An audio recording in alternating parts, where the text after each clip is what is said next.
Kula niki gadah kanca pinter banget, ngajine yo pinter. Saking pintere nu tiyang jaba niku ngarani kabeh.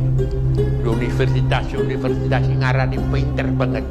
Saking pintere badhe diwenehi gelar doktor honoris causa. Neng boten purun. Niku Gus Bahak niku. Nggih, Gus Bahak Rembang. Niku pun ditawari kali dosen-dosen niku, tapi piyambakipun boten purun.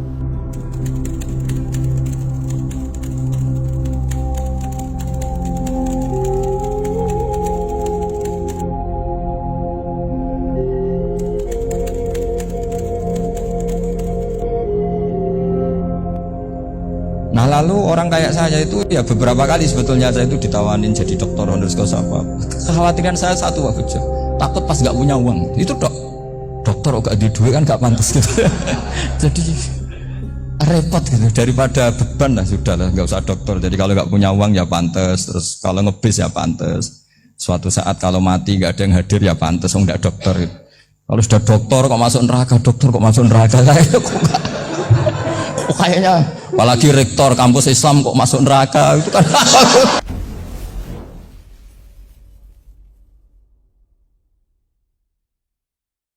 Hidup itu apa? Hidup itu adalah cari sebanyak mungkin supaya hidup itu tidak tergantung pada banyak hal. Sehingga misalnya cara berpikir orang-orang modern itu sebenarnya banyak orang-orang ilmuwan yang nggak ngagumi Amerika. Bukan karena angkuh ndak. Untuk mempertahankan kebesaran negara sebesar itu, kebutuhan listriknya besar, kebutuhan tentaranya besar, kebutuhan apa? Sementara negara kayak Venezuela atau Swiss, kebutuhannya ada banyak. Pertanyaannya, yang tergantung dengan banyak hal, sama yang tidak tergantung banyak hal, itu pinter mana? Kalau dibalik pertanyaannya gitu, negara-negara maju itu tidak keren kalau dibalik pertanyaannya. Orang yang untuk mempertahankan eksistensinya banyak, butuh banyak hal, dengan yang tidak butuh banyak hal, itu pinter mana? Orang yang bahagianya nunggu jadi dokter, nunggu jadi kiai besar, kiai viral, dengan orang yang bahagia cukup dengan ngopi, itu pinter mana? Tapi kalau dibalik pertanyaannya, orang yang tahunya nikmat hanya kopi, dengan nikmat yang banyak, pinter mana? Makanya Mbah Mun itu kalau guyon itu lucu. Aku iku saake ambek wong desa sing mlebu swarga. Saya dulu eskal mlebu swarga kok disakeni. Akhirnya beliau memberi penjelasan. Wong desa iku roe pakanan enak, iku mau kopi mbek uduk. Lah swarga iku mau nuruti sing dikarepno. Akhirnya wis mau mangan, wis ngopi, nguduk, ngopi, ora roh pakanan liyane ku ora roh. Nasi mandi yo ora roh, pizza yo ora roh apa-apa. Terus saya bilang, wah lah niku nak nganti selera tentang wanita cantik. Iku juga sederhana. Rodok pesek ya wis cantik, rodok ireng ya wis. Apa bidadarinya seperti itu karena saking enggak pengalamannya. Jadi surga itu kan nuruti apa yang diinginkan. Kira-kira keinginan orang kampung kalau di surga itu apa coba? Makanan apa coba? Ya, nggak senengnya ketemel gemblong gitu. Artinya malaikat lebih suka nangani surganya orang-orang kampung di Bang Pak Rektor. Ini sudah ribet ini. Makanan apa saja sudah dicoba. Terus kalau di mall tahu orang macam-macam, seleranya macam-macam pasti. Enak mana kalau sampai jadi malaikat pelayan surga? Suka ngelayani orang kampung apa yang orang kota? Orang kampung kan? Jadi ya itu guyon ya, guyon tapi itu menjadi pikiran kita bahwa orang yang banyak kebutuhan itu sebetulnya banyak kebodohannya karena menggantungkan kebahagiaannya dengan banyak hal. Makanya Imam Syafi'i ngendikan istighna itu apa? Al-istighna anisya'labi. Yang dikatakan kecukupan adalah berusaha sebanyak mungkin banyak hal tidak kamu butuhkan. Bukan memenuhi semua kebutuhan kamu. Karena nafsu kamu ini tidak ada batasnya gitu. Kalau kamu penuhin nggak akan selesai. Itu ada perempuan yang kurang cantik, itu minta doa saya. Gus doain suami saya kaya. Terus tak guyonin, terus nggak minta. Kalau suami kamu kaya, yang pertama dirubah itu apa? Rumah supaya rumah saya bagus. Kedua apa? Mobil supaya mobil saya bagus. Nanti yang dievaluasi itu kamu. Mobil bagus, Alphard, rumah mewah, istrinya kamu. Pasti itu dievaluasi. Langsung, enggak usah, sudah gini aja kan. Jadi pertama yang dievaluasi itu kaya itu, coba kalau suami kaya itu yang dievaluasi pertama rumah ya, rumah ganti. Setelah itu apa? Mobil. Kira-kira berikutnya akhirnya sudah nggak jadi. Nabi Ibrahim itu pernah minta umur panjang, keren umur panjang. Sama Allah nggak dijawab. Datang orang tua gitu mertamu ke Nabi Ibrahim, terus disuguhi dikasih kurma. Apa itu? Kok kurma apa? Anggur yang sudah matang sekali, sudah dimakan. Setelah dimakan meler keluar lagi, dimakan lagi meler lagi. Terus Nabi Ibrahim masuk lagi ke kamar. Ya Allah, doanya tak cancel. Nanti kalau saya tua kayak itu. Jadi Allah itu nggak jawab langsung tapi ngirimkan itu. Akhirnya ya Allah nggak jadi. Nanti takut itu. Saya pernah ngalami jadi kiai tadi, ada ibu-ibu ya nggak pati cantik lah. Suaminya tuh miskin sekali. Minta doa saya supaya kaya. Bareng tak kasih pertimbangan itu udah nggak usah nggak jadi. Jadi itu kearifan. Tapi kearifan ini harus kita tanamkan. Saya nggak bisa membayangkan Indonesia yang besar ini, andai kan tidak ada qanaah, nerimo ing pantum. Coba sekarang ada Covid. Andai kan Indonesia tuh kayak Perancis. Saya beberapa kali punya tamu orang yang hidup lama di Perancis, bahkan dapat istri orang Perancis. Itu dulu nggak begitu mencintai Indonesia. Tapi setelah di Perancis 2 tahun, wah Indonesia hebat.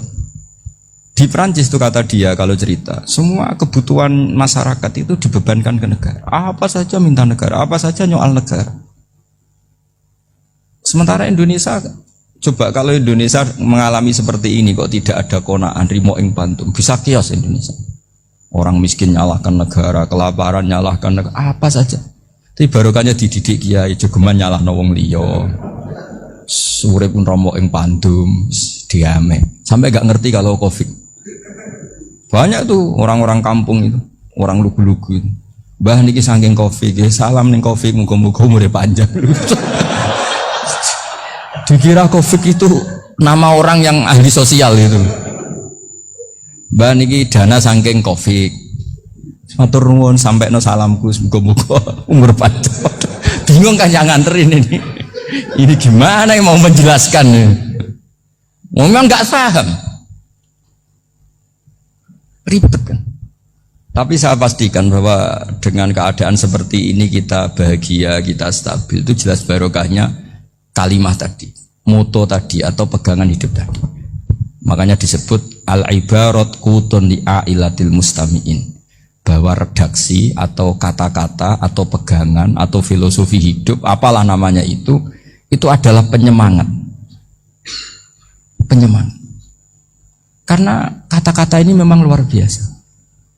Ketika sahabat perang demi kebenaran, zaman itu ya pasti benar karena yang dibela Nabi.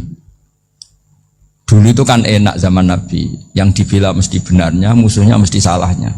Sehingga dulu itu memang harus tegas. Kalau sekarang mau tegas gimana? Yang kamu bela tidak mesti benar, musuhnya tidak mesti salah. Ribet kan kalau misalnya saya tukaran sama Pak Rektor, kamu mau bela mana kan bingung. Saya tidak mesti benar, saya tidak Nabi. Pak Rektor apalagi tidak mesti benar lagi kan? Ribet kan? Jadi kalau kita mau perang sekarang itu mau pede gimana? Enggak. Makanya banyak ulama sekarang tuh mau tegas tuh enggak berani karena ya banyak hal yang abu-abu lah wilayahnya. Misalnya pilihan presiden, atau pilihan bupati, pilihan menteri. Kamu mati-matian bela itu, yang kamu bela tidak mesti benar, musuh kamu tidak mesti salah.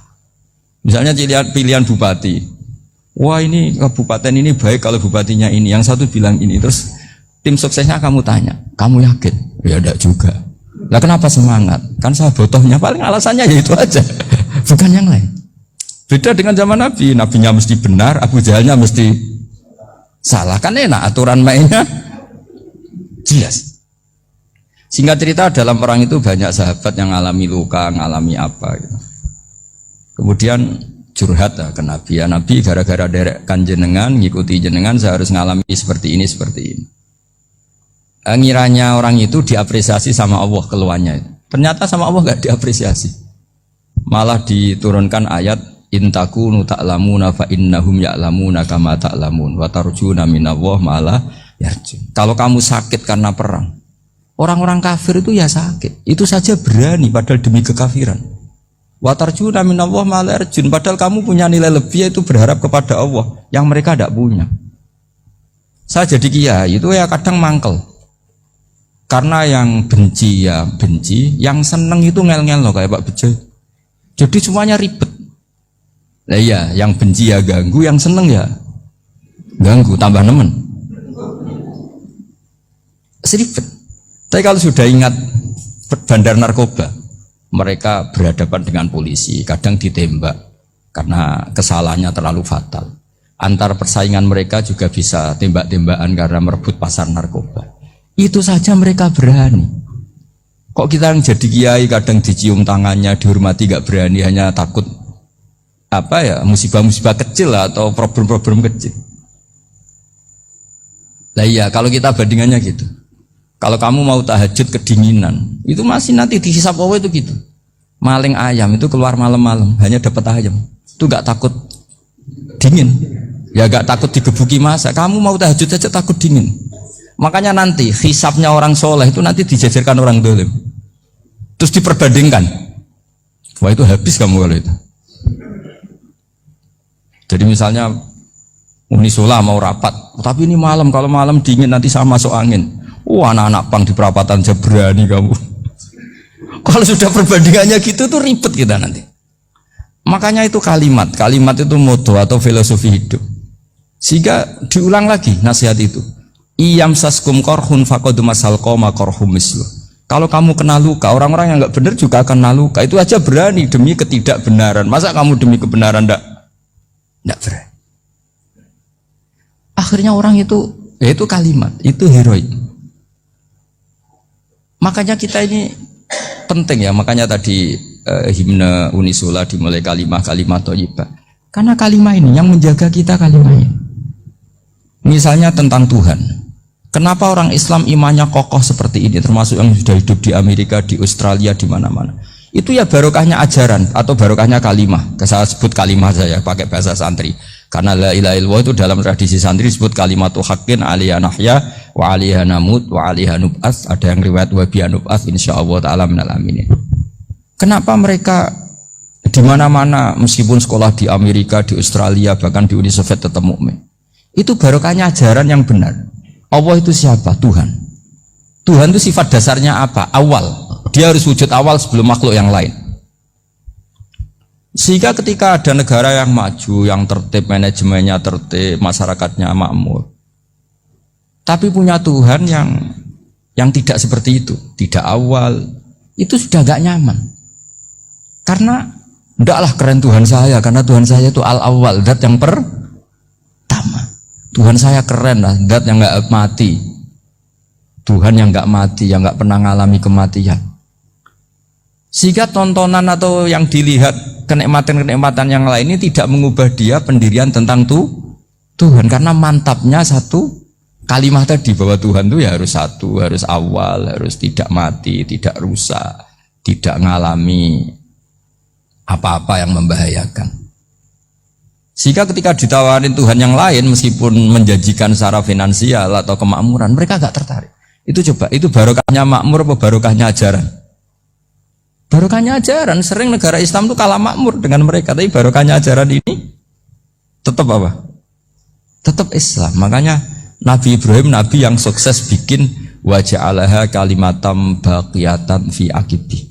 Sehingga kita ini bekti sama orang tua misalnya, itu ya karena ajaran. Suwargamu itu karek wong tuamu. Nak wong tuamu ridho, Allah ridho. Nak ora ridho, Allah ora ridho. Ridho wa fi ridhol walidain wa sakhatu wa sukhtu wa fi sakhatil. Sehingga ketika ada orang tua yang agak brengsek gitu, anak-anak tetap hormat. Punya orang tua yang miskin, yang sudah miskin, tukang tombok nomor, banyak kan di kampung gitu. Ya tetap hormat. Coba kalau dari awal kita ngajari orang tua kamu hormati ya, kalau baik, kalau tidak usah. Bisa geger Indonesia. Tapi barokahnya ajaran-ajaran itu Indonesia tertib karena ada ajaran. Nah ini di sini pesantren dan Unisula semua harus berkontribusi membuat ajaran yang benar itu adalah ciri utama Islam. Sehingga Islam ini dimulai dengan ajaran kalimatu haqqin 'alaiha nahya wa 'alaiha namut. Sehingga kita tenang seperti ini. Saya ini termasuk kiai yang tenang. Meskipun kata orang banyak saya ini kiai besar, tapi termasuk kiai yang paling tenang. Termasuk yang paling tenang. Karena saya ini pakai mazhab orang-orang hebat. Saya berkali-kali cerita, orang kayak Imam Syafi'i itu orang yang luar biasa. Saya berkali-kali cerita, orang yang tadi nyium tangan kamu ya Imam Syafi'i, di belakang tuh ngerasani kamu, menghujat kamu. Jawabannya enak saja. Berarti saya alhamdulillah orang yang wibawa. Buktinya di depan saya nggak berani. Jadi enteng saja. Diceritain sebagian kampung, sebagian separuh dari warga kamu itu nggak suka kamu. Ya bagus lah nggak suka saya, nggak akan utang duit saya. Di mana-mana orang utang itu karena teman dekat. Kalau nggak seneng pasti minimal nggak utang, nggak pinjam mobil, nggak pinjam apa. Berkah mana yang seneng sama yang gede? Jadi dianggap enteng saja. Semua yang dialamin dianggap enteng saja. Misalnya punya istri pemarah, ya baguslah marahin suami. Kalau marahin tonggo malah ribet. Jadi kamu harus terima kasih kalau dimarahin istri. Baguslah marahin saya mah, kalau marahin tonggo ribet. Jadi enteng saja. Tapi kita sekarang itu karena nafsu ya, sehingga menghadapi hidup ini ribet. Ulama dulu kalau mau mati itu senengnya bukan main. Sudah lama saya ini ingin gak maksiat. Kayaknya gak maksiat paling efektif itu mati. Ya tidak apa-apa Gusti, kalau sebaiknya mati ya mati aja. Enteng saja. Jadi melihat kematian itu akhir dari segala keburukan atau potensi keburukan. Apapun baik kita sekarang, suatu saat mungkin kita nggak baik. Yang bisa menghentikan ketidakbaikan atau potensi ketidakbaikan itu apa coba? Mati kan? Berarti mati itu mengerikan apa menyenangkan? Mesti kamu tidak berani menjawab. Meskipun secara ilmu kamu berani, tapi secara rasa nggak berani kan? Saya ulang lagi ya, yang bisa menghentikan keburukan atau potensi keburukan itu apa coba? Apa? Kematian. Berarti kematian itu menyenangkan atau menyusahkan? Apapun kamu tidak berani jawab karena kamu agak-agak duniawi itu kelihatannya. Tapi secara ilmu, kamu tahu kan kalau mati itu tidak buruk-buruk banget. Karena apa? Itu akhir dari segala keburukan. Sehingga Nabi ngajarkan kalimat itu begitu luar biasa. Allahumma ahyini maka natil hayatu khairan li wa tawaffani maka natil wafatu khairan li. Nabi melihat dunia itu begitu indah. Ya Allah, kalau saya ini hidup, anggap saja hidup ini ziyadatan li fi kulli khairin, menjadi modal saya menambah segala kebaikan. Jika suatu saat saya mati, anggap mawon rohatan li min kulli syarrin, itu akhir dari segala keburukan saya. Sehingga mati hidup ya baik karena di situ kita bisa berkontribusi beramal soleh. Mati juga baik karena mengakhiri segala keburukan. Nabi nate ngendikan lagi, ajaban li amril mu'mini inna amrahu kullahu khair. Orang mukmin itu mengagumkan, semuanya baik. In asobathu na'ma syakara fakana khairan lah. Kalau baru dapat nikmat dia syukur, maka itu baik. Wa in asobatu dharra sabara, kalau dapat masalah mereka sabar, itu juga baik. Sehingga orang mukmin dua sisinya pasti baik. Itu juga kalimat, maksudnya moto atau pegangan hidup. Nah berikut ini saya beri contoh, ini kenangan saya, ini contoh terakhir. Masalah jadi orang terkenal maupun tidak. Di sini dicontohkan Imam Ghazali di halaman 367 di kitab saya 367. Juznya 3 di kitab Ihya Ulumuddin. Di sini beliau cerita betapa untuk menjaga ikhlas sebaiknya orang itu tidak terkenal, tidak syuhrah, tidak terkenal. Oke, itu kita sepakat ya, karena kalau terkenal mungkin orang dipaksa publik dengan tanda kutip untuk selalu berbuat baik, tapi karena jaim lah, jaga image atau apa. Tapi ketika dibalik pertanyaannya, kamu rela yang terkenal itu orang nggak benar, sementara yang orang benar itu nggak terkenal. Lalu masyarakat tahunya yang tidak benar. Kalau pertanyaannya dibalik gitu, orang baik wajib terkenal enggak? Kalau pertanyaannya dibalik seperti itu, dokter yang benar tidak terkenal, yang malpraktek terkenal. Kamu ingin kondisi seperti itu? Nggak ingin kan? Kampus yang bagus nggak terkenal, kampus yang bagus nggak terkenal, yang nggak bagus. Nah, artinya apa? Gara-gara olah kata, olah pikiran, ini logika jadi rubah. Lagi-lagi apa? Jawaban itu ada di kata-kata sebetulnya. Makanya Bab-bab seperti ini tidak usahlah kita berdebat, berpolemik. Sebaiknya orang itu humul, menutup diri, apa sebaiknya orang terkenal, itu nggak perlu seperti itu. Sudah terserah Tuhan saja. Makanya saya mulai dulu ngaji sampai sekarang itu ya tidak punya punya ikon tertentu atau punya website tertentu, enggak. Sudah terserah pangeran. Sudah saya juga tidak sok suci materialistik atau enggak, ya tidak mikir saya. Bukan apa-apa ya, karena saya ini kiai, jadi biasa urusannya sama Allah, tidak sama makhluk. Jadi pusing kalau sama sarah-sarahnya makhluk itu pusing. Meskipun rektor kalau nasihati saya pasti tidak saya terima, itu tetap makhluk, itu sudah tidak ngefek kalau saya itu sudah ada itu. Bukan karena saya sombong, ya memang makhluk betul gitu, bukan. Cuma nasibnya bejo aja, tapi makhluk tetap makhluk.